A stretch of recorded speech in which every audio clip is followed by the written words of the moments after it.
Hello, everyone, and welcome to another episode of Across the Sky, our Lee Enterprises weather podcast. I'm Matt Hollander, covering weather for all of Lee's websites, apps, social media accounts from Chicago, and I'm joined by my fellow meteorologist, Joe Martucci with the Press of Atlantic City in New Jersey, and Sean Sublett with the Richmond Times-Dispatch in Virginia. You know, we almost had the full team back together today. Unfortunately, Kirsten Lang from Tulsa, Oklahoma had a scheduling conflict and could not join us. You know, guys, with so much weather to cover, it's just tough to get us all together at the same time, I guess. It's a big country. There's a lot going on across the sky, isn't it, fellas? I thought we were just all very important people and had very busy schedules meeting with very important people. It's like my people call your people kind of deal now to get everybody all together for the podcast. It has really been a challenge. I'm trying to remember the last show we were all together on. It's been a hot second. I'm thinking, was it the Hurricane Hunter? That might have been it. Maybe. You know? Maybe. Yeah. Had to be there for the Hurricane Hunter. We're actually going to have another show about hurricanes coming up pretty soon. But this week, you know, it's too bad Kirsten's not here, because this is an episode I've been looking forward to for a long time. We're going to take a little break from our usual format, and we're going to have a little fun with this one. And we're going to count down the top 10 weather movies of all time. Now, for me, this brings together two of the things I enjoy the most: weather and movies. So I'm super stoked for this one. Now, when we were putting together this list, we realized that there were a lot of movies where weather plays a pretty significant role. How about an example of one of my favorite movies, Jurassic Park? So, kind of forgotten in that movie, a tropical storm hits the island. So that means you have all the rain coming down, and what has to be the best scene of the movie, where the T-Rex comes out for the first time. And I really think the rain in that scene just makes it even more awesome and honestly more scary. And then another example from one of my favorite movies, John Carpenter's The Thing. A blizzard hits the base in Antarctica. Now, if you don't have the threat of that cold and the snow, I don't think that movie nearly is effective. Anyway, we could go on and on like this, but we decided to focus on movies where weather plays a leading role, if you will, where if you take the weather out, the movie definitely doesn't work. So we put together a top 10 list, but we also realized, we're meteorologists. We need someone who really knows the movie business to help us with this. And fortunately, we found the perfect person. Bruce Miller has covered movies and entertainment for more than 40 years. He's currently the editor of the Sioux City Journal and co-host of another one of our podcasts here at Lee Enterprises, Streamed and Screened, where they discuss all things TV and film. Bruce, welcome to our podcast, Across the Sky. I've got to stop you because this is like ridiculous. You never mentioned Crawl. Crawl. And that has alligators that are like swimming all around basements and everything. You know what? Yeah. I don't think I've seen all of that, but I've definitely seen parts. Oh my lands. I won't go to the South now because I'm worried about an alligator coming and getting me in the basement of some place. That's another one. Yeah, I think where there was was it a flood? Was there, and that's what filled up the building. You have to be on the roof of the house, and then there's like some gator down at the bottom. You've got to swim around, and then you have to watch out so the gator doesn't get you. Now, why would you hang there for even a minute? I think I would rather take my chances with Jurassic Park.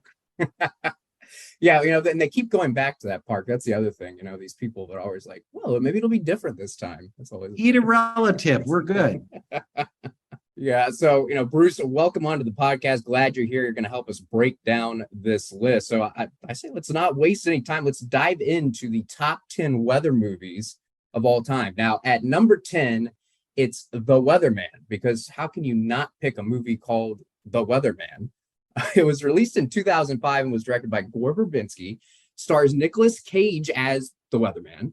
Michael Caine is also in this movie as well. He plays Nicolas Cage's father. So if you're not familiar with this movie, because it didn't make a lot of money when it came out, Cage plays a TV weatherman in Chicago. So I can kind of relate working out of Chicago and covering the weather.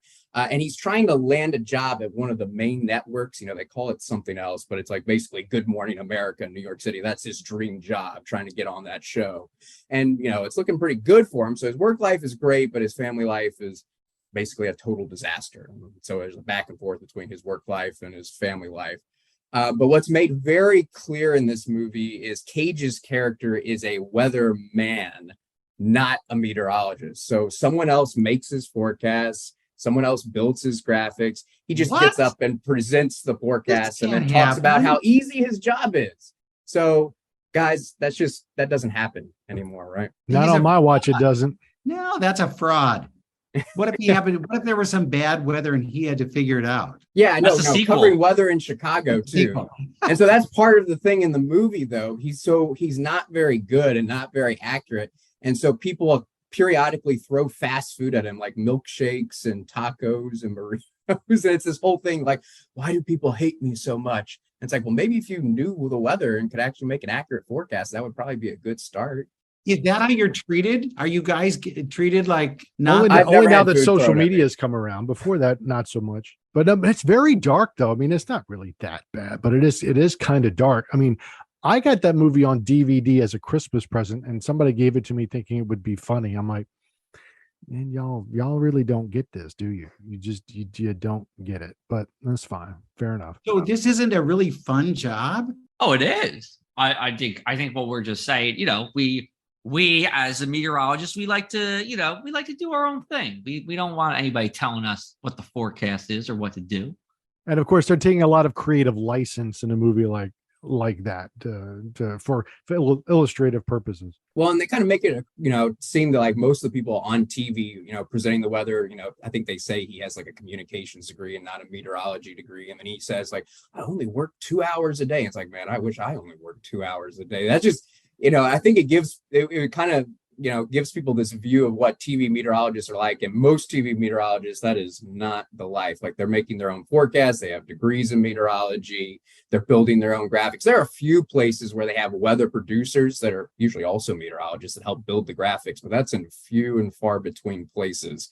Most of the time, the person you see on TV is the person who made that forecast and built all the graphics.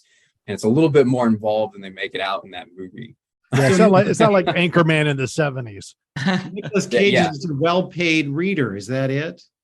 Oh, I know a lot of well-paid readers. But they're reading news. Sean. But we don't read. That's the thing. We're making up our stuff off top of our heads. We're not. So you ad lib. Yeah. Yeah. Oh, exclusively. Okay, then how do you know when you have a win? Is it when the weather is just exactly right? Or how do you know that I really did a good job today? Because you go outside and check. Verify. So the forecast, the forecast numbers and when the snow is going to start and stop is all ours. But, interpreting that information into a video, it's all off the top of our head. I even get a little nervous when people have a script for me to talk about in front. I'm like, geez, am I going to mess this up? If I go off the top of my head, no big deal. Well, how you guys don't have bantering now with other people, do you? So you don't have an anchorman that you have to worry about who says, so how's it going to be tomorrow? No, I think all of us had these experiences where we would do the weather on the air when we were doing TV, and the producers, the directors, the anchors, they take that 2.5 minutes off because they're trying to figure out how the rest of their show is going to go. And they will come back. You'll do your 2.5 minute bit. You'll come back, and then the anchor will ask you a question, and you're thinking to yourself, I answered that. Dude, where were you? And they were off working on, trying to figure out how the last half of the show was going to go. Better. They were putting on makeup, more makeup. That's the trick. Oh my gosh. And I would get one like, that I finish up my forecast and then they're like, I might be talking about what a lousy and cold and chilly day it's going to be. And they're like, that sounds great, Matt. Thanks. It's like, I don't think it sounds great. Really, I don't think that was an appropriate response. You could tell they were totally zoned out. Are we going to number 9? Because I have a question about number 9. Let's do it. Yes, let's move on to number 9. Because like Weatherman, again, it is kind of like a strange, dark comedy movie. So that's why it's at number 10. I got to put it on there because it's called archery. The Weatherman, but with archery of all things. Yeah, not my favorite. That was one to watch once and be like, okay, moving on. Now this one though, number 9. Classic. It's The Wizard of Oz. Now, it was released way back in 1939, and the film was directed by Victor Fleming, stars Judy Garland, Frank Morgan, Ray Bolger, Burt Lahr and Jack Haley. And I mean, I don't think we really need to summarize this one because I think everyone knows the story and it's really just a classic. But of course, the reason it makes this list, though, is the scene where the tornado picks up Dorothy's house in Kansas and drops it off in the land of Oz. Now, I think most people know that in reality, things would have landed a little bit differently for. What's a Kansas twister? What is that? And that's the thing. Lately, there haven't been a lot in Kansas and Oklahoma. You always hear about all the tornadoes in Kansas, Oklahoma. But lately, that hasn't been the case. And I think Kirsten might be able, if she was on here, could talk to that. Well, there's kind of been, as we actually had an episode, there's a little bit of a shift in Tornado Alley. So there's not as many tornadoes occurring where they classically have occurred in places like Kansas and Oklahoma. And that's even in this movie. At the time, everybody knew Kansas and tornadoes, but there hasn't really been How much could a twister lift? Could it lift a witch on a bike, or could it just lift a dog, or what could it lift? It can lift a lot. I mean, you can see them pick up 18-wheelers and just flip them like they're a toy if it's a big one. But I think the difference is, in this movie, it literally picks up her house and carries it and drops it off, and the house is fairly intact. And in reality, that's not how it works. Like, the house is just torn apart in pieces. I've never seen a house that was just lifted and then dropped, even if it was a mobile home. Like, it is ripped apart, mainly because of all the debris that's already in the tornado, especially as we're going through an urban area. All that debris just crashes through windows and tears off the roof. So the house is just destroyed, and all that would have collapsed on Dorothy, and I'm afraid Dorothy would not have made it to Oz. Yeah, I think one of the things about that movie is that, people watch that and then they get this image in their mind. This is what a tornado does. When the reality is what Matt said. You're not going to get picked up and thrown somewhere by a tornado. What's probably going to happen is tornado is going to pick up some bricks and some 2x4s, spin them around at 120 miles an hour, slam them into your house, and then take something out. I mean, that's how most people, unfortunately, get hurt or killed by tornadoes. The idea that a tornado is going to come around, suck you up, throw you half a mile down the road, it just doesn't happen.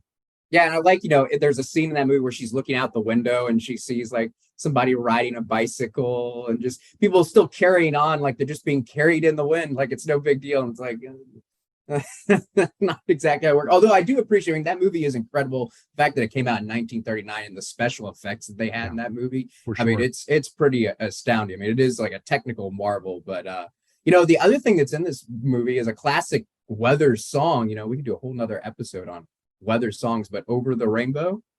Yeah. There's a little bit of a weather reference in there too. You got it. Nice. Joe, was this the gateway film for you to get into weather? No, you know what? So my story was going to be, I feel like a lot of people, there's like two movies that people get into weather, and it's like this one or Twister. And I think that's coming up later in the list. But actually, no, none of these for me. I think Kirsten and I were in the same boat. Like, we just always wanted to be involved in weather. Like, I can't even pinpoint to a single event, Bruce. Like, the first thing I ever remember, one of the first things is being in my grandma's basement and Al Roker was on television, and my grandma and my aunt saying like, look, Joe, it's going to be you when you get older. And I remember thinking to myself, like, yeah, that is going to be me when I get older. So I must have known I wanted to do weather since the day I was born. So I don't have a movie thing that hooked me in. And, Matt, I'm very happy that Matt is leading this charge today, because movies and I don't always get along. We're not the best of friends. Wow. I remember Willard Scott doing the weather back then. Yeah. And I too was inspired by him, but I wanted to reach 100. So I got the free jam. That was my hope. Because that's what I got, Bruce, because I'm of a certain age, and I had people tell me in the 80s, hey, Sean, you're going to be Willard Scott. I'm like, well, Willard had no experience. He was just a reader. Yeah, but that was the old, the classic days of television. It was just a different time, and he kind of rode that train for a long time. And he was a good guy. I mean, everybody I ever talked to that met him said he was just one of the greatest guys you'll ever meet. And I did, and he was. You did meet him, Bruce. You met him? Oh, yes, Willard Scott. Lots of fun. He, he also was one of the first Ronald McDonalds. And yes, I didn't know that. Yeah, and so he really is used to kind of being a goofball, or was. And Yeah, so that was a real fun thing. And weather, that was beside the point. Yeah, you There's got to have a different personality to do this right. I mean, if you're especially on all the quiet weather days, like people want you to be serious when it matters, but when it's going to be sunny and nice, you can't just say that. You got to do it with a little bit of pizzazz. Once again, same report, new day. More Back of the same. to you, right? That's welcome to my world right now. We're in the middle of, I think, 11 days in a row dry. And even when this gets released, it's going to be dry and sunny. So I'm working on my dance moves and, making sure I know how to use my chest right so I can sing for everybody as well.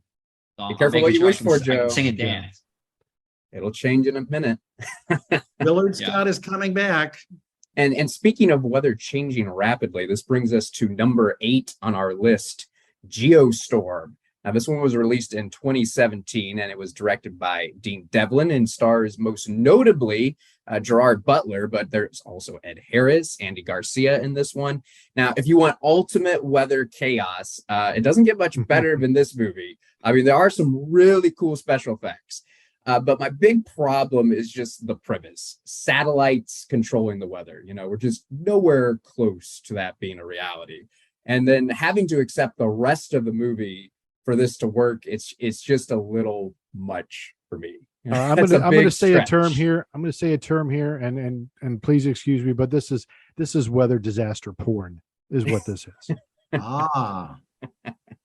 Agreed. Okay, I don't like using that word, but y'all, that's kind of what it is.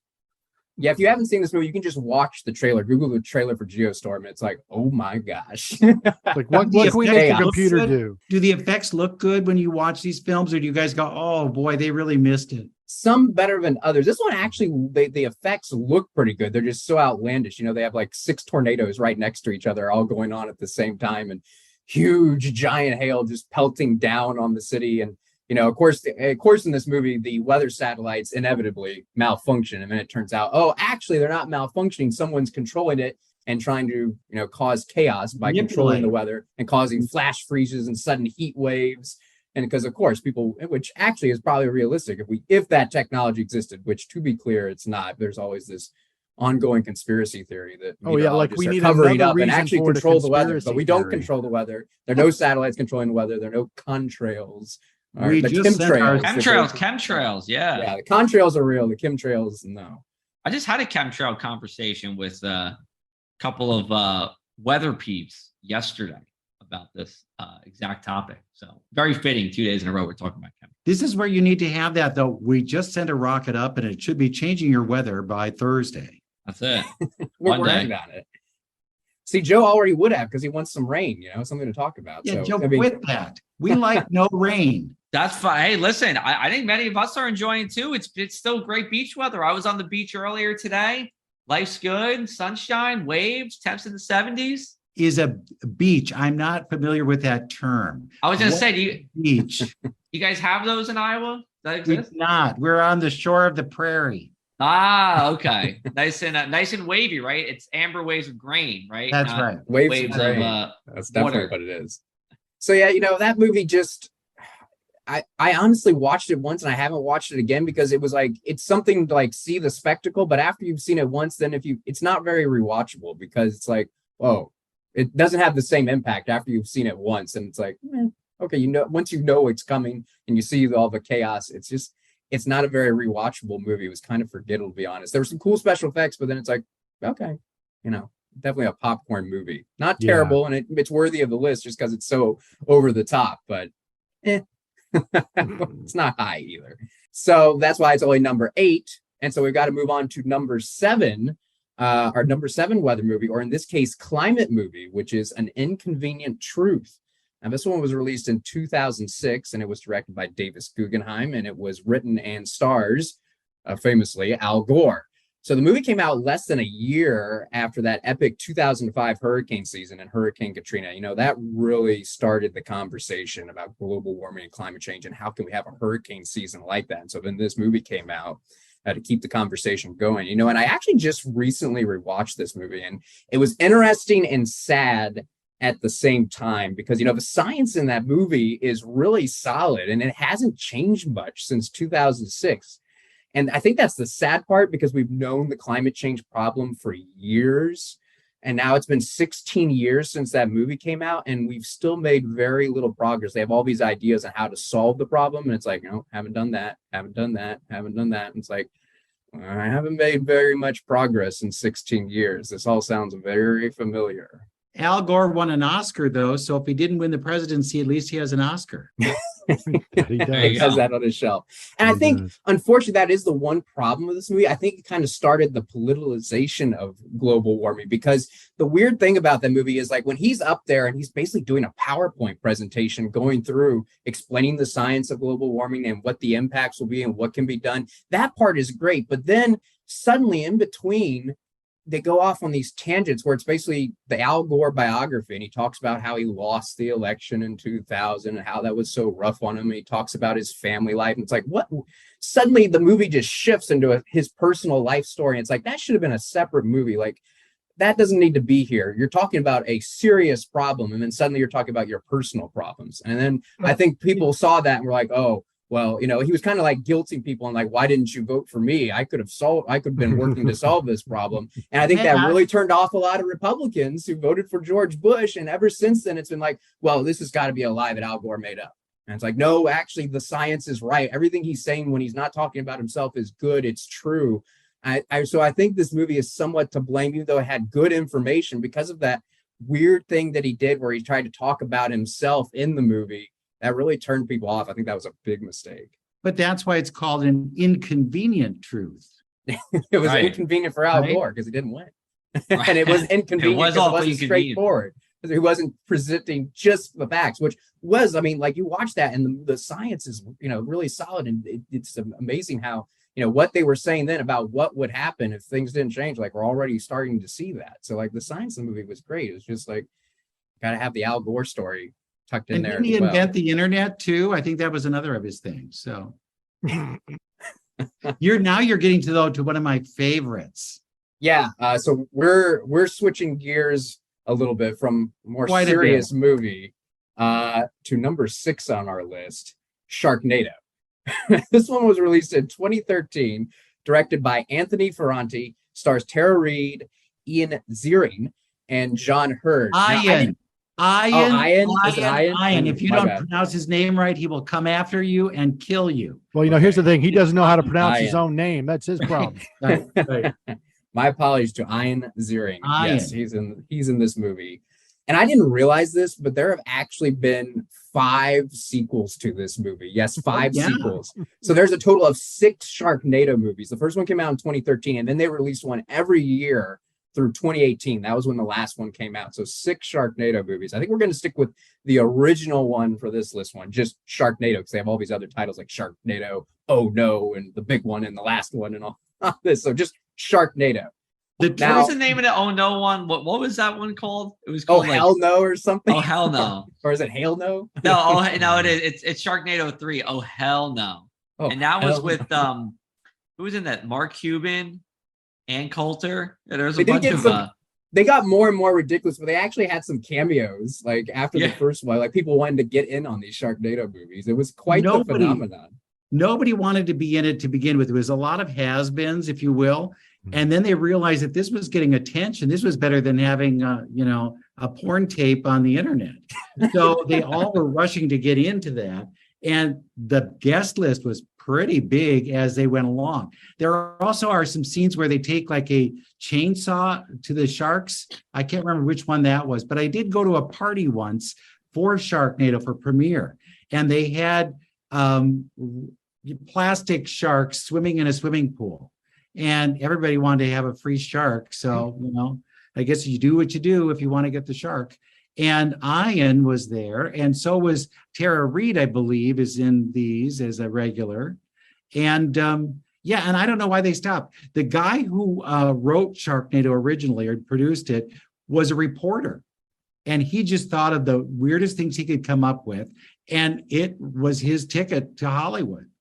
So there you go. It could happen. You know, it's funny. It's kind of like Geostorm, and that is just so outrageous and, you know, that kind of thing. But Geostorm was trying to take itself seriously, where Sharknado knew better than to take itself seriously. They just like, look, we're just going to go out and make this and have a good time, as opposed to Geostorm, where they're going to try to be serious and make a statement and da da da. Like, no, we're just going to go do something silly and have a good time. I think that's Sharknado what had works. more self-awareness.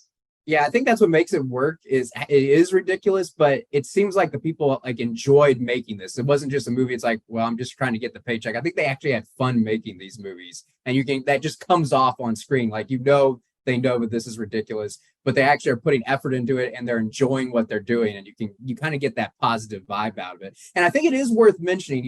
The idea of a tornado lifting up sharks is theoretically possible, not to the extent shown in the movie, but there is a glimmer of truth in this movie with water spouts picking up fish and then bringing them on shore. That actually has happened. Yeah. Now the problem is sharks weigh more, and so it would take a really strong water spout to lift up something heavy. So it's usually small fish, but that does happen where things get lifted out of a body of water, because tornadoes, as we did on our tornado myths show, they do form over water. They can move over a lake. They can form in the ocean and move on land. And so you can bring fish, usually small things, onto land in a water spout or a tornado. How far could a fish travel then in a tornado or a sharknado?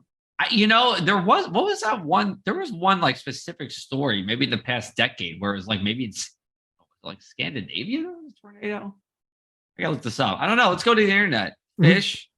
Those are Swedish fish, and they can go wherever. That was it. And they do taste better. They do taste better. Yes, that is true. Because it would depend on how long the tornado lasts, how strong it is, and then how much does that fish weigh. So all that comes into play, because you need strong enough winds just to pick up the fish in the first place. But then a lot of tornadoes usually don't last very long either. In all these movies, that's another thing where they show these tornadoes going on and on and on. And the vast majority of tornadoes are on the ground for 5 minutes, 10 minutes, and that's it. I mean, there are long track tornadoes, absolutely, but they're a rarity. Most of them are not around for long, and that's why tornado warnings tend to not last very long, because tornadoes usually are not long-lasting things. So there wouldn't be for a long. It wouldn't be like in the movie where the tornado is just going and the sharks are spinning and spinning and spinning for 20, 30 minutes. That's, again, a little bit of creative licensing there. If I may, real quick, this is according to NBC News. On New Year's Eve, and this one's for you, Matt, the East Texas city of Texarkana had a raining fish tornado. It was known as Animal Rain, but it doesn't say how long they went, at least not yet. But it rained frogs in Kansas City, Missouri in 1873. Tadpoles rained down in Japan in 2009. And we even had perch falling down in Australia in 2010. This is like the movie where I think frogs were raining in big fish. Could be. Wow. Yeah. Well, can I ask another related question? Now, all these times I've heard that tornadoes are tornadoes, but now we've been hearing different names. A derecho, what is that? A derecho is a long-lasting thunderstorm. It actually has to meet specific, we'll say, man-made criteria. Usually you have to have an area of wind damage for at least 240 miles from a consecutively, it's a thunderstorm that is moving consecutively for that long. So like, it's not just like a number of pop-up thunderstorm cells that are moving. It's usually like one defined line of storms that's moving east, and it usually moves very quickly. I mean, it can move at highway speeds and then bring a lot of wind damage along the way. That can form tornadoes. Have they been around a long time and we just didn't have one? And that's what kind of like, it's what it is? It's kind of like the polar vortex word of the past couple of years. Like polar vortex, the word's been around for decades, and it just kind of came into public consciousness about maybe about 10 years ago now. And the same thing with derechos. We actually had a very significant derecho here in New Jersey in 2012. And ever since then, people ask me all the time when I do talks about derechos, and isn't new, but no, it's been around for a while. I just don't think it's kind of gotten elevated as a consciousness until recently. And it's straight line winds, not rotating winds. That's what makes it different from a tornado. It's all going in the same direction rather than rotating circularly. Right. That's I think it comes from the Spanish word for straight ahead. I think you're right. Yep. I believe you are right. And then when does the shark come into that? Is that part? Yeah, it doesn't sound as good. Sharknado sounds better than shark derecho. It does. It doesn't roll off the tongue quite as well. So Sharknado, number 6 on our list. And that actually takes us from number 10 through 6. So our first 5 are in the books. So I think it's a good time to take a short break now, but don't go anywhere because after the break, it's the best part of the list, the top 5 weather movies of all time. So stick around, more Across the Sky right after this break.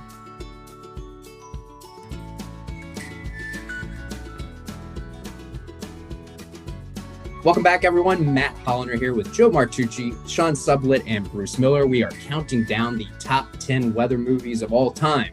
But before we move on, we've got to squeeze in this week's astronomy report. So here's NASA Ambassador Tony Rice. Looking beyond the atmosphere, here's Tony Rice with your astronomy outlook. The September equinox arrives on Thursday evening, the 22nd, as the sun is directly over the equator. This also marks the first day of astronomical fall in the northern hemisphere. It's said to be the day when day and night are of equal length.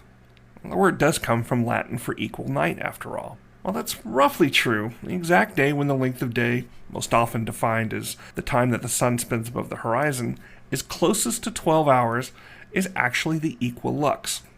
Now the equilux, that happens a couple of days later. And even then, it's not exactly 12 hours, except for a very narrow strip across the middle of the country.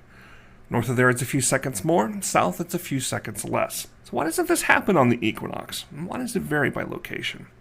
The answers lie in the sun itself, and like so many things astronomical, in our atmosphere. You see, the sun, it's not a single point of light. It's a disk. When you look up at the sunrise on any given day, that's when the top of the disk peaks over the eastern horizon. And sunset, that's when the trailing edge finally sinks below the western horizon. The sun has an angular measurement of about a half a degree. And so does the moon, which is what makes solar eclipses on Earth so much cooler than anywhere else, but that's for another time.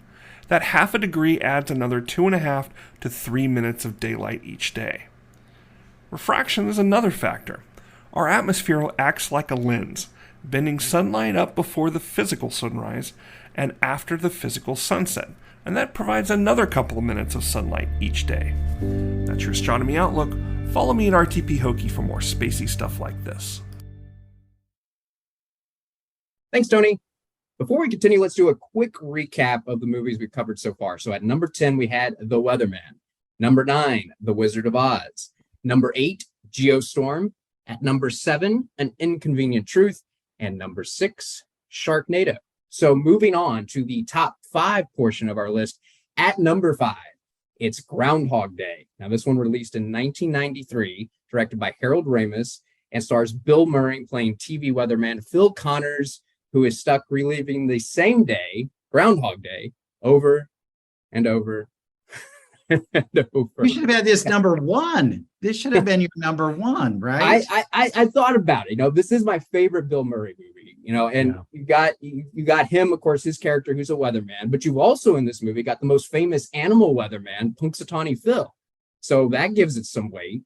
And there's a blizzard in the movie that keeps them trapped in Punxsutawney. And so it's never clear why he starts reliving the same day, but maybe the blizzard had something. It was a magical blizzard or something, because they get stuck in Punxsutawney. He can't get back to Pittsburgh because this blizzard comes in that he kind of blew the forecast for. And so then he's stuck there because of this blizzard. So you got weather in the movie, and of course the cold, and Punxsutawney Phil, and he's a weatherman. Now I'll admit after that, there's not a lot of weather in this movie, but it's such a clever movie and so much fun. It's really hard not to leave it out. I just didn't want to, we couldn't put it higher because the whole movie isn't weather. Because once you get past like the first third, then it's him just stuck in this town trying to get out of this of this life and reliving the same day over and over. But it's done so well. It's just such a great movie. Well, you bring up a good point, and this is, where do we draw the line on what is a weather movie? Well, yeah, I mean, that's why I kind of started with my definition. I mean, you could go on and on anytime like weather is involved in a movie, you know. So this one is just, it's so iconic with, you know, him being a weatherman, and then you got Punxsutawney Phil. And it, right. I mean, there's just so many weather elements, and Groundhog Day is like a classic weather holiday. I mean, that's the name of the movie. So I feel like you got to put it on. I'm thinking, like, is Daddy's Home 2 a weather movie? I don't think I've seen that one. Because, Bruce, have you seen Daddy's Home 2? It sounds good. I'm calming.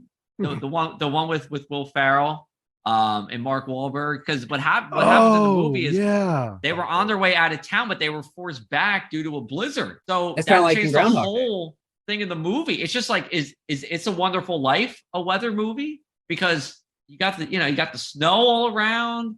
The car crashed into the tree in the movie. All I'm saying, I like the list. I'm not complaining. I just think, it's always interesting when we get into these because it's like, is Die Hard a Christmas movie? That's always the classic question. Oh, boy. But is Daddy's Home 2 or It's a Wonderful Life also maybe a weather movie? Planes, Trains, and Automobiles.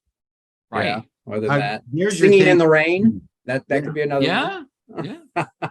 It's a Wonderful Life. Anything that has snow in could be a Christmas movie, right? 'Cause that's what everybody wants is snow for Christmas, and then probably not the rest of the year. But that's the one thing everybody agrees on. Yes, snow for Christmas, and then you But can you skip just want it. a little. I don't want a lot. I don't want a blizzard on Christmas because that means No. you're stuck in with them.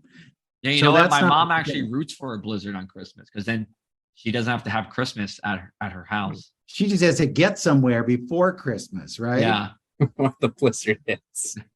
I will say that there is a scene in this movie that is very great for meteorologists because this lady walks up to him and it's early on in the movie and she's like, "Oh, so I heard that we're going to be getting some snow." And so Bill Murray's character goes into the entire forecast, like he basically gives the entire forecast like he would on TV for her, and then he says, "Oh, did you want to talk about weather or were you just making chit chat?" And I feel like every time somebody says, "Oh, I heard it's going to rain," that's what immediately goes through my thought is, well, actually, there's a cold front coming, and later this afternoon, we're going to start to see a few showers develop, but overnight, that's going to be our good chance, right? Scattered showers and storms, and it could be heavy in spots. And then I'm like, oh, yeah, you didn't want all that information. My bad, sorry. Nah. That really does happen. I go through that in my mind. It's like some people are just definitely making small talk and just making a passing comment. And it's like, well, there's a lot more I could say, but yeah, it's nice today. Groundhog Day was turned into a Broadway musical, very successful. That's right. And it had really kind of fun songs. If you ever get to see it, you'd like it. And it does kind of lean into that kind of, if you will, bad side of being a meteorologist. Very funny, very, very funny. I did not know it had been made into a musical. I would definitely check that out. Yeah, because it's just a fun movie. I mean, I love those movies, these like kind of what if scenarios. Like, what if you were in his situation, stuck reliving the same day over and over? And it has like a good moral to it. It's like ultimately, like you can do all these different things and you're gonna take advantage of the situation. You can get depressed, but if you make the most of it, then it pays off. And that's how he finally escapes. So kind of a happy ending. You don't need a larger market. You just make the most of the one you have. Right. So it's a good one. Definitely had to make the list. But at number 5, we still got more to go. So let's keep moving with our number 4 weather movie of all time. And this is what I don't think gets enough attention, was kind of overlooked at the time it came out. It's Into the Storm. It was released in 2014, directed by Stephen Quayle, and stars, and I think this is the problem with the movie, there's really not a big name. We've got Richard Armitage, Sarah Wayne Callies, I think I'm pronouncing that right, Matt Walsh. So I don't know, somebody may get mad at me, but none of these people seem like big names in my opinion. No one who really stands out. And so no big names. A lot of people kind of overlook the movie. But I'm going to say that the actors who are in this movie, that may not be big names, but they do a pretty good job, and the special effects are pretty impressive. And I really love the final scene in this movie where there is this giant tornado that is just tearing this town apart. I mean, it is one impressive sequence. The way they make this thing huge. I mean, the hair stand up on your arm a little bit. It is just a fantastic scene. I've rewatched the movie just for that part, like that final sequence. It just is really awesome. Have y'all seen this movie? I have not. No. Can't say I have either. I have. Perfect. Yeah. Bruce, what did you think? Yeah, it's a good film. I wondered why you didn't include Ice Storm. Have you seen that? I think I've heard of that, but I haven't seen Ice Storm. Okay, Ice Storm is actually a relationship drama, but it's all set around there's an ice storm, and people are stuck in, and they show you what it's like being out on the ice, and that is the most fearful thing I have, is being stuck out on the ice. And if I got had to try and drive on it, oh god, black ice may be the biggest scare that you could throw at me. And we do that all the time. Freezing rain is the worst thing. Like that's the thing I worried about the most in a forecast. Mhm. I would rather it be snow or sleet than freezing rain, because freezing rain causes the most problems. That's what will cause power outage. That's what's really going to cause travel problems. I mean, a big snowstorm absolutely will, but it doesn't take much freezing rain to cause problems. I mean, once you get about a quarter inch of freezing rain, I mean, that's it. I The live in town is fear. shutting down. Yeah. Now you probably don't, Joe, you probably don't have those, right? Ice storms? Yeah. No, we got them. We actually had a pretty significant one about 2 years ago. Yeah, we get the whole smorgasbord of winter weather here. Sean, do you get them? Yeah, we get them in Virginia because we're on the immediate east side of the Appalachians. So a lot of times we'll have this very, very cold air below freezing in the bottom 3,000 feet of the atmosphere. So it's like 28 degrees, but then 5,000 feet up, it's 35 degrees. And then that stuff falls into the frozen, into the below freezing air, and we get ice. So it happens a lot, especially just westward from Richmond as you go out towards Charlottesville, Lynchburg, those areas on the immediate east side of the Appalachians. It's actually quite common. I was once in Atlanta when there was an ice storm, and I was in the hotel, and you just look out the window at people trying to drive. It is like the scariest thing ever. It's terrible. It really is. Now I veered on you. I'm sorry, Matt. Forgive me. No, that's okay. And this one, it was, they're definitely talking about tornado outbreak. So some people said they're kind of copying Twister a little bit with Into the Storm. And I think the other thing that might hurt this movie, there's some really good special effects sequences, but the other thing they do in this movie, and it was kind of a trend for a while, it's one of those found footage movies. And so though they have some regular shots that look real good, then they have this kind of jerky camera stuff, like someone is carrying the camera and running and the camera's going all over the place. And I don't know. I've just never really enjoyed those movies. It kind of makes you sick watching it. And like, especially for this kind of movie, you want to see those big visuals, the big tornado bearing down on you, and you got this little jerky camera going all over the place. I think that hurts this movie a little bit. Like there are scenes where they slow down and don't do that, but then they're, they're, of course, and then the other thing, these found footage movies, like really the person's carrying the camera while the tornado is bearing down and they didn't drop the camera. Okay. They're dead. Right? Do you guys ever go out and shoot those kinds of things, or do you go, no, I've got to stay in because it's too terrible out? I've done both. I've been out. I've been home. I've been in the office. I guess it depends on what the storm is. Yeah, it depends. I'm going to come to Iowa. We'll have to come over to Matt's our Midwest guy. He's gonna take us on a field trip out your way, Bruce. Come on over. We'll show you all this stuff, and I'll stay in the house. Okay. We just sleep on the armored floor.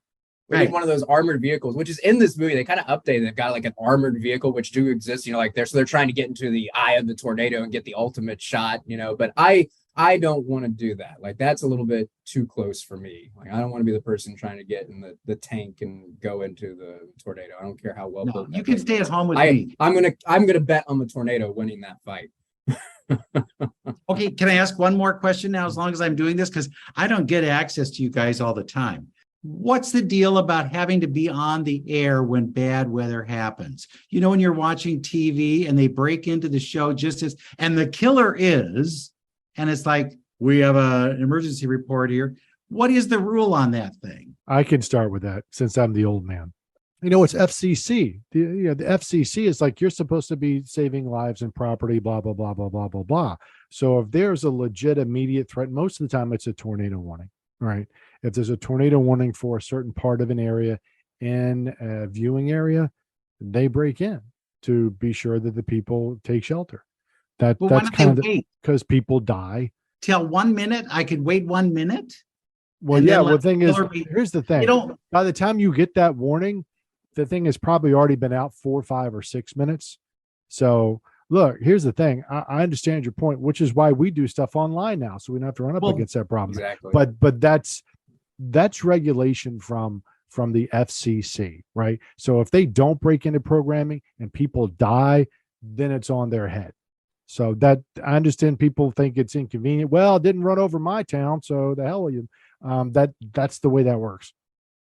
Well, I'm with those people because they could do a crawl for me. Thank you very much. But I prefer to have you guys where you will tell me, because I can have that on my phone and I can be listening to you while still watching my TV show. That's kind of where it's going, to be honest. That's where it's going. But Good. it's just one of those things. I think that'll be a transition. Yeah, you're going to get a QR code that maybe will pop up on the TV screen. It's like, if you want more information on this tornado warning that's headed your way, Let's scan start the it. code. Let's do it right now. Okay. It's a lead thing. We've created it. All right, so let's keep things rolling with our list. We that was number 4, Into the Storm. So number 3 on our list is The Day After Tomorrow. This one is well known. Lots of people saw this one when it came out in 2004. Directed by Roland Emmerich, who's famous for his disaster movies. Stars Dennis Quaid as a climatologist, and Jake Gyllenhaal's in this movie too as his son. This is another movie where the special effects really stand out. And I unlike Into the Storm, they skipped the found footage gag. So I think it looks a little bit better, even though it's an older movie, 10 years older than Into the Storm. I think because they have some really good shots. So it's good special effects. They clearly spent a lot of money. And that's the other thing. Into the Storm, you can tell, kind of a lower budget movie. But this one, they went all out. I mean, it looks good. And a lot of weather disaster, not quite to the level of Geostorm, but pretty intense. And I've got to say, this movie was also a little bit ahead of its time in 2004, before 2005, in that epic hurricane season, and talking about the impacts of climate change. But the problem is, though, the impacts shown in this movie, not too realistic. Is there such a thing as a paleoclimatologist? Oh yeah, I know a couple. Do you really? What does that mean? That means they go back and look at what we call proxy clues in the geological record of what the climate used to be like. They will drill deep into ice cores. They will drill deep into sediment cores. They will dig deep into coral reefs, pull up these long tubes of crap, and then look at them chemically and correlate that to what the temperature was back then. Wow. That's how we know. That's how we know it's warming faster now than it did coming out of the ice age, because we can go back and look at those things. The big problem I have with this movie is that it don't happen this fast. Right. It just doesn't happen this fast. You know, it's these kinds of, there's grains of truth in this movie, but it just doesn't happen this fast. You're not going to wake up in 2 or 3 days and go, oh, it's an ice age now. No, it just doesn't work that way. I'm sorry. It just doesn't work that way. But see, that doesn't work for the movie. The movie needs to go fast. So they got to speed the process up a little bit. Sure. You know, and you got to have it, because you have to have a tornado outbreak in Los Angeles. Come on. Right. You have to make that happen. You got to have that scene in the movie. So if we do have climate problems, you know, if global warming happens, will it be in shifts? Like, will it start somewhere and then move? Or will we all see something? Or how does that work? Everybody gets it a little bit different. Like, they had the massive flooding in Pakistan last week. We had this massive heat wave in the Western United States last week. Everybody gets different. That's the thing. Everybody gets a little bit different. But nobody's immune to it. I mean, it truly is. That's what they call it global warming, because everybody is being impacted. It's happening everywhere. And you just, the impacts are a little bit different. And you could go from a situation where you go for an extended drought. But then there's, what kind of blows people's mind is that one day there probably is going to be a massive flood in California that's going to cause extensive damage. Like, one day that is going to happen, and we're going to get one of these Pineapple Express jet streams that are just going to pump in the moisture, and it's going to be a terrible flooding situation in California, even though most of the time they're going to be in a really bad drought. But one day there's probably going to be a really bad flood. It's going to hit the Western U.S. and it's not going to be good. With sharks. Sharks, right. So the Pineapple Express, yeah. So I enjoy, also The Day After Tomorrow is a very rewatchable movie. I've definitely seen that one multiple times. Unlike, again, I think it was, with Geostorm just so over top. The Day After Tomorrow had just enough that was like good, especially the beginning of the movie. There's some like actual science, and they just kind of take it to an extreme level. But it's a well done movie and well acted. I think the script's pretty good, so it's good. That's why it deserves to be number 3 on our list, I think. But moving on, now we're getting down to the wire here. Yeah, this is number 2 on our list, The Perfect Storm. This one was released in 2000, directed by Wolfgang Peterson, and it has a great cast. You got George Clooney in here, Mark Wahlberg, Diane Lane, Karen Allen, John C. Reilly is in this. And what I really like about this movie is it's based on a true story, the story of the fishing boat, Andrea Gale, that was lost at sea during a real storm, the perfect storm of 1991. So this is a real storm, happened in 91. And it was actually a nor'easter that absorbed Hurricane Grace. And they talk about that a little bit in the movie. They go into the meteorology of it a little bit. And so besides it, being a true story, great acting, great cast, good special effects, a great script. I mean, there's just a lot to like about this movie. What is a perfect storm? Yeah, and this one, the perfect storm was these two blending of one storm, which was the nor'easter, and then the hurricane. They combined into, it's almost, do you really want to say perfect? Because it makes it worse. It makes the conditions worse. So it's kind of a dangerous word to use. And then there was a perfect storm of 93 too. There have been multiple perfect storms. So then what is your definition of a perfect storm? That's also where it's kind of a gray area, or because wasn't there 93 was also called the perfect storm? No, that's not what we call it. That's not what we call it, wasn't it? We call that the storm of the century, because that's when it snowed everywhere from central Alabama all the way to Maine. Yeah. Okay. I mean, so for me, this different names for it. Go ahead, I Bruce. remember being in that perfect storm. Who was that? Does that sound like That was Ernie? me as an old person. Oh, okay. Old Bruce. That was what you're getting. Got it. But agree. It was you have two different systems kind of converging into a larger dynamic system. So, yeah. So the visuals in this, do they look realistic to you when you see them? Do you say, because I would assume, doctors always pick out things that are wrong in any kind of medical show. When you guys look at these shows, do you look at those visuals and say, well, yeah, that's not really what it would look like? Only if it's painfully obvious to us. I have a story for our number one. Oh, I'm sure we all do for number one. But, I'm surprised actually there haven't been more movies about hurricanes. This is like one of the few that there's been. You know what? I would love to see a movie made about the Galveston hurricane. If you've ever read the book Isaac Storm, if they made that into a movie, that would just be incredible, I think. I'm surprised. So Hollywood, if you're listening, somebody in Hollywood, make Isaac Storm into a movie. I would definitely go and watch that. We could do it. Because I feel like there hasn't been a true, I mean, even this one was kind of a hurricane movie, but it's, again, a kind of focus on the perfect storm. But there hasn't been one about a hurricane like really making landfall and the impacts of it. I feel like you can make a pretty compelling movie if have a big enough budget, get a good enough cast, it could be pretty good. But the costuming and the sets designed for 1900 Galveston, Texas, that's also going to be a couple bucks. Yeah, that's probably why it hasn't happened. Wear your own clothes. That's all we have to say. I will pay a ticket of admission. You got at least my money if you make that movie. All right, but before we get to number one, let's quickly recap the top 10 so far. So at number 10, we had The Weatherman. Number 9, The Wizard of Oz. Number 8 was Geostorm. At number 7, An Inconvenient Truth. Number 6 was Sharknado. Number 5, Groundhog Day. Number 4, Into the Storm. Number 3, The Day After Tomorrow. And number 2, The Perfect Storm. So now, finally, the moment you've been waiting for, the number one weather movie of all time. It's Twister. Could it be anything else, really? Released in 96. It was directed by Jan de Bont and stars Helen Hunt, Carrie Ellis, Philip Seymour Hoffman, and of course, Bill Paxton. And I think if you asked every meteorologist what their favorite weather movie is, I think at least 3/4 of them are going to say this one. That there's just so many things to like in here. The cool special effects, it's a fun story, great acting. The pacing is really good in this movie. I mean, we could talk about this one for a long time. Guys, what stands out to you about this movie, Twister? Well, what stands out to me is that my last meteorology class, mesoscale meteorology, shout out Dr. Decker.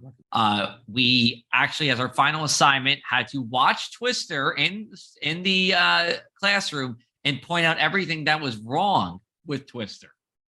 So that was our last assignment. What's that? There are some issues with the movie. There are a couple of issues. Cow? I'm sorry. Was the flying cow a problem? That was a little bit of an issue. I don't know if you'd have flying cows that high into the base of the Twister, but I ended up, I believe, with a B+ on that one. So, pretty good. Must have been something you missed. So, did you mention, I think I brought this up in our top 10 tornado myths. The biggest problem I have in this movie is they're always pointing at the tornado and saying, that's an EF4. Or though there's another scene where it's like, oh, the Storm Prediction Center is forecasting an EF5 tornado. It's like, you don't forecast a tornado. You can't just point tornado and give it a rating. You only give a tornado a rating after you go and look at the damage that it caused. Then the National Weather Service does a damage survey, and based on the damage they find, then they rate that tornado. Now, It's true that typically bigger tornadoes tend to have stronger winds and have a higher rating, but not always. Sometimes it's a big tornado and ends up only being an EF3, and you might think it's an EF5. But if the damage isn't there, then you don't know. See, that's the whole thing about this movie. They're always pointing and saying, look at that one, EF1, EF2, or we're forecasting on EF4. And it's like, you can forecast tornadoes, but you're never going to forecast exactly where a tornado is going to occur and how strong it's going to be. That's not quite how it works. It would be too easy that way. So that's the thing about this movie. They always find the tornadoes and make it look, I think, this really grew the storm chasing world. Man, storm chasing exploded after this movie because, yeah, it looks like a lot of fun, but they also make it look easier than it really is. In reality, when you go storm chasing, there's a lot of sitting and a lot of waiting and a lot of not seeing anything, to be honest, because you'll think you'll be in the right spot, but then the storms actually fire up, 50 miles north of where you are. And so then you're driving, trying to catch up with the storm, because you don't know exactly where the tornado is going to occur. And so you have to go, you're literally chasing it and trying to find it. But there are many unsuccessful storm chasing trips, unlike in this movie where they make it look like, oh, you'll always see a tornado every time you go out. Well, and did you know it was shot in Iowa? I did not know that. Yeah, so we have a little piece of the action. The big storm stuff near Eldora, Iowa, and then they also had parts of it in Ames, Iowa. Come here when you're coming to do that big visit, and we're sitting inside the house during the storm, we can do a tour. Well, that's the place to do it. Places where they're flat. You want flat places for storm chasing. You don't want a bunch of trees. You don't want a bunch of hills. The flatter and the less trees, the better. I'm wondering, connecting the dots, was it in Ames because Iowa State's there and there's a meteorology program there? Joe. Could be. What are the if we saw something like that coming, what would I do? Go underground.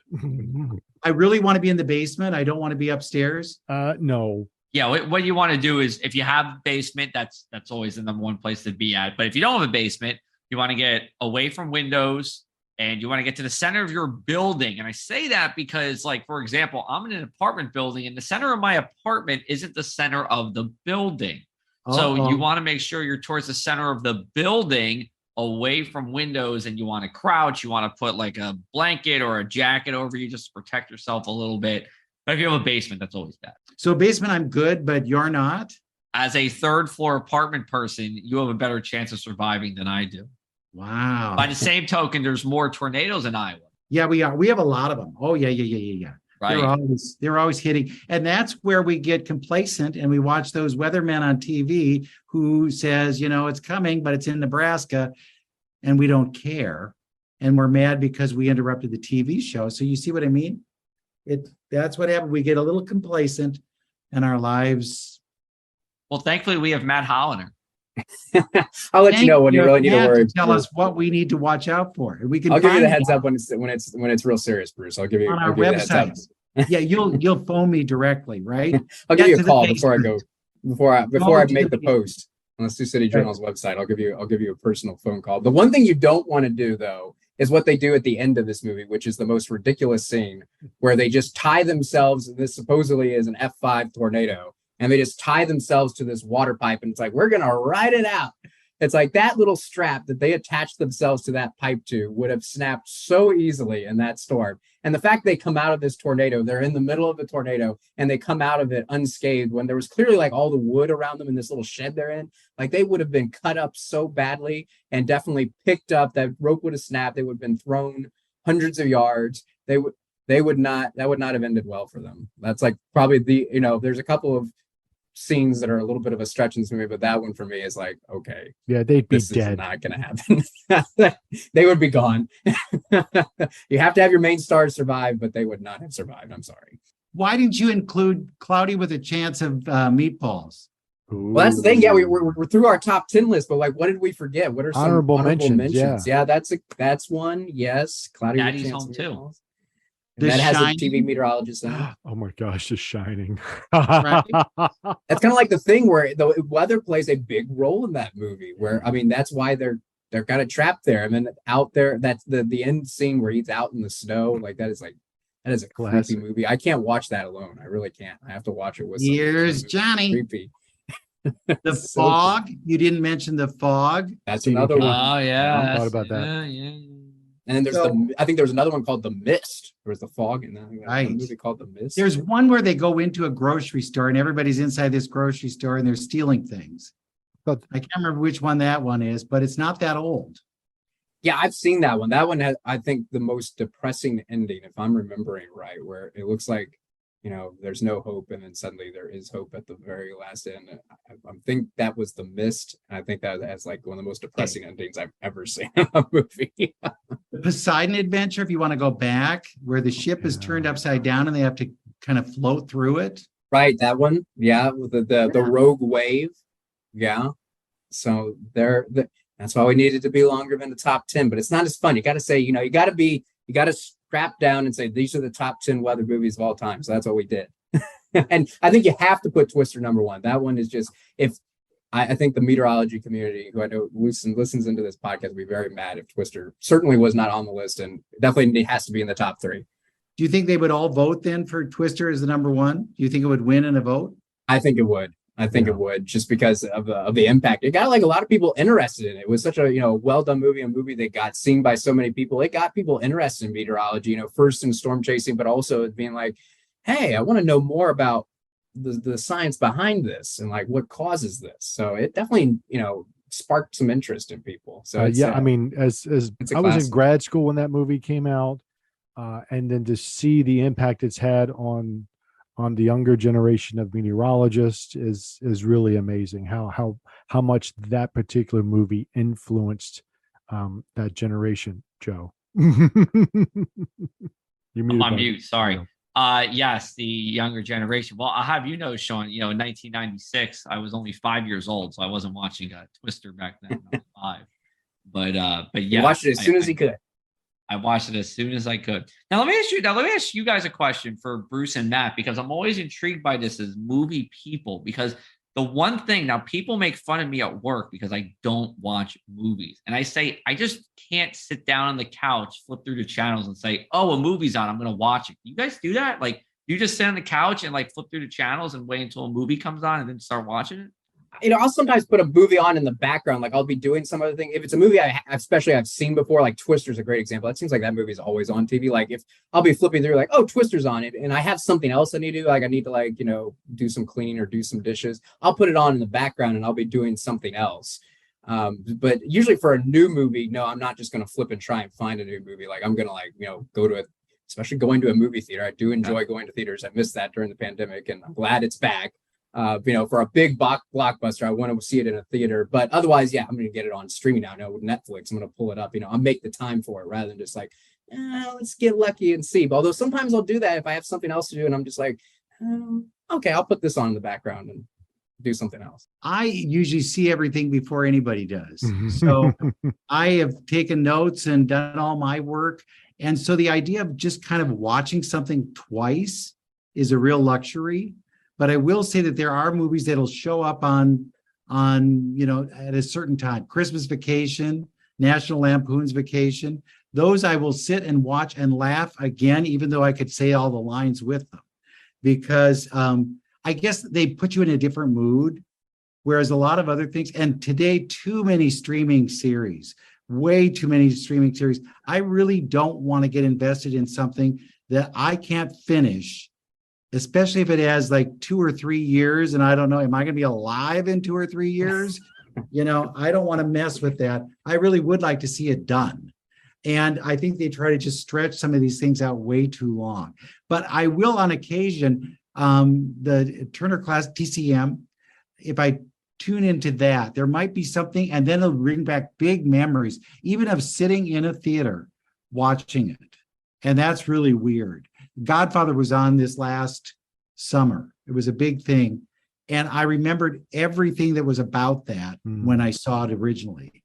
So, it's the way you look. Joe, you got to get out more. You just got to get out more and see more movies. No, I think I got to get in more and watch more movies. Right. It depends on which way you look at it. Just know that it's probably a safer place than your apartment. If that tornado hits, that is true. Very true. Throwing it out there, and you can get popcorn. Hey, listen, when I go, I try to ask for them to layer the butter on the popcorn. So you have, butter bottom, popcorn, butter, popcorn, butter. One thing though, There is a movie I do want to watch.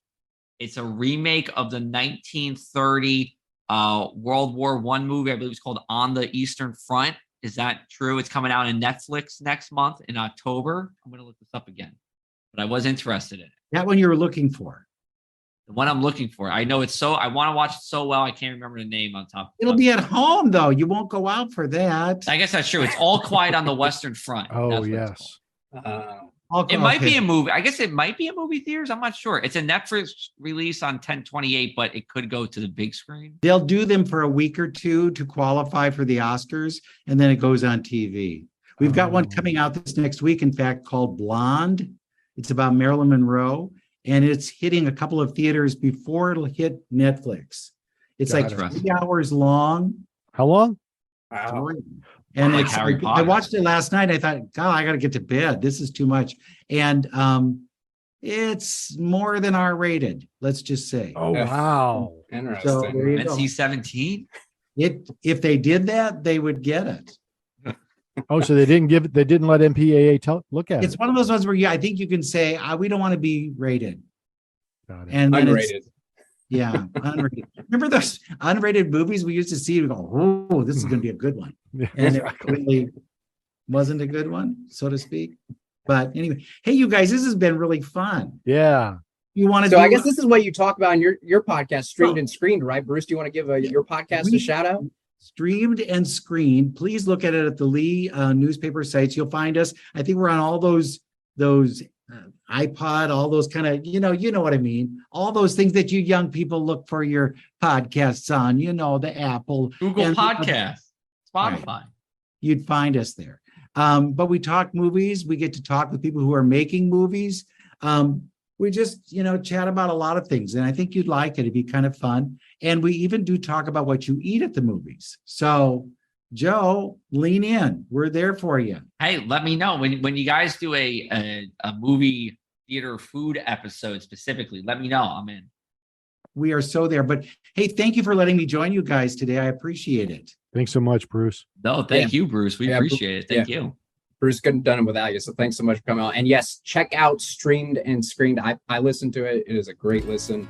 Definitely check it out. So with that, I think that's another episode of Across the Sky in the books, our top 10 weather movies in the bag. Now, next week, we're going to be back with a more traditional episode focused on hurricanes. We're going to look back at the storms we've seen so far this season and then look ahead to what might be in store for the rest of the season. So if you like hurricanes, definitely tune in next week. But for Lee Enterprises, Joe Martucci, Sean Sublett, Bruce Miller, and myself, Matt Hollander, thanks for listening, everyone. Take care, and we'll catch you again soon.